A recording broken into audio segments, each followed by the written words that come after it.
Hey guys, so just an update on a few additions in the garden. I planted out my watercress right here. This is actually a really damp part of my front bed. I don't know if it'll survive because it gets kind of hot out here, but I'm gonna give it a shot.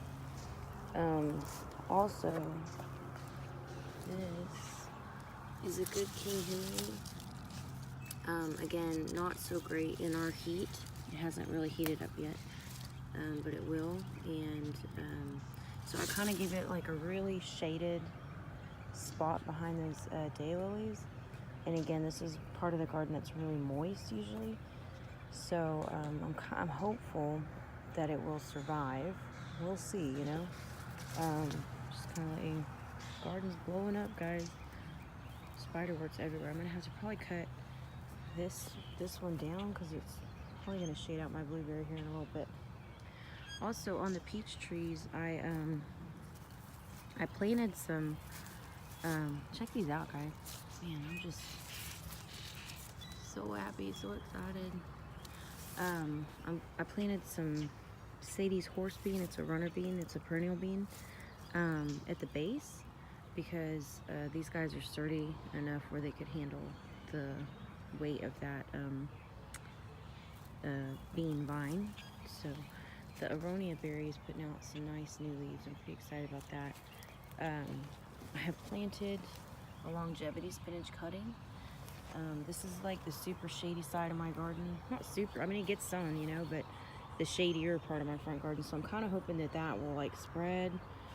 I've never grown it outside of a pot, so this will be kind of an adventure. We'll see what happens.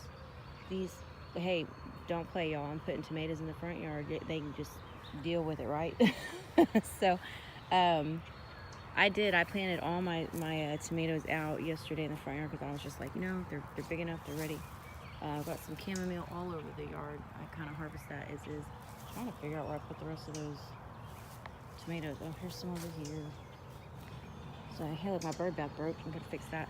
So there's 2 more, and I planted some over here. It gets kind of wild, you know what I'm saying?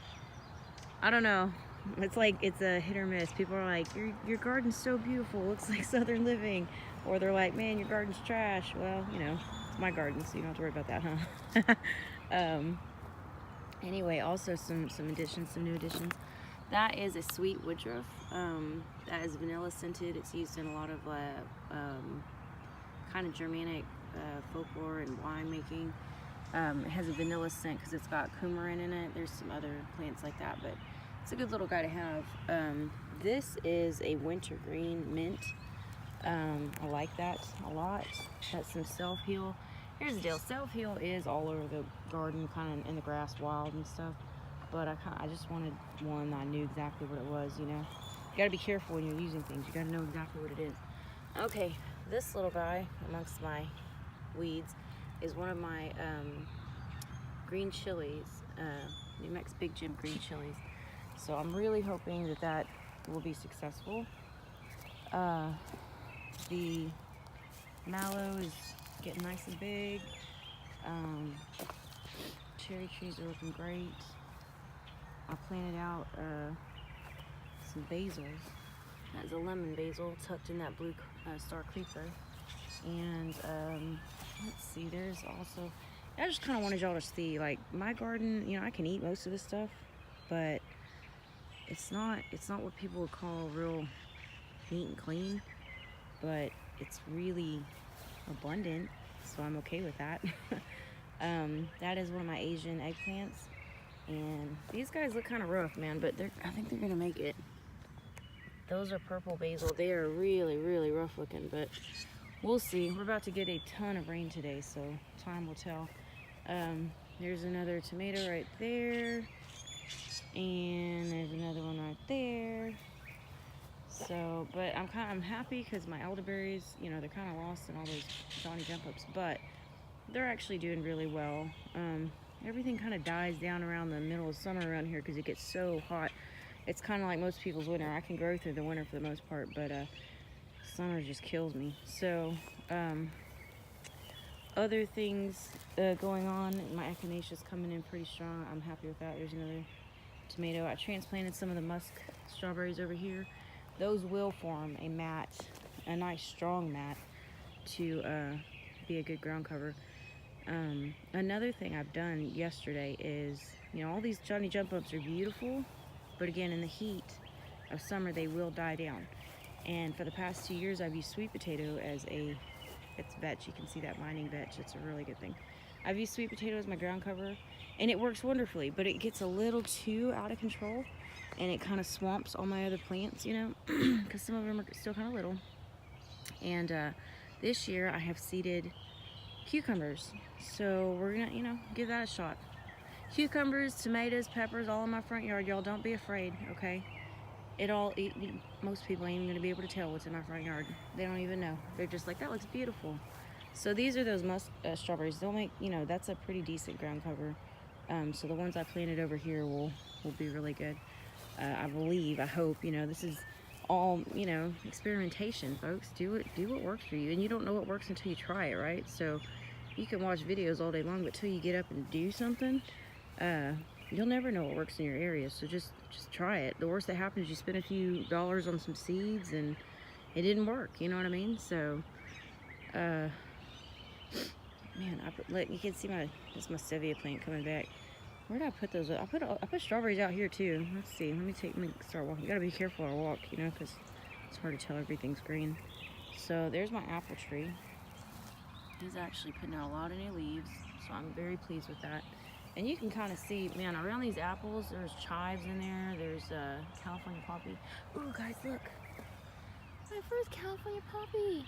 Oh, how cool. I'm so excited, you guys. All right. So, let's see. More California poppy. Sorry, it's so kind of weird, but I gotta be very careful where I walk. Where did I put you? Oh, yeah, see? There's a tomato. There's one back there. There's one right there. And those are my raspberry and blackberry bushes, but, here's the thing. I don't have an HOA. We purposely, this is me slowly remulching my garden. It's expensive, y'all. Mulch is expensive. We purposely lived in a neighborhood without an HOA because I don't want people telling me what I can do with my front yard.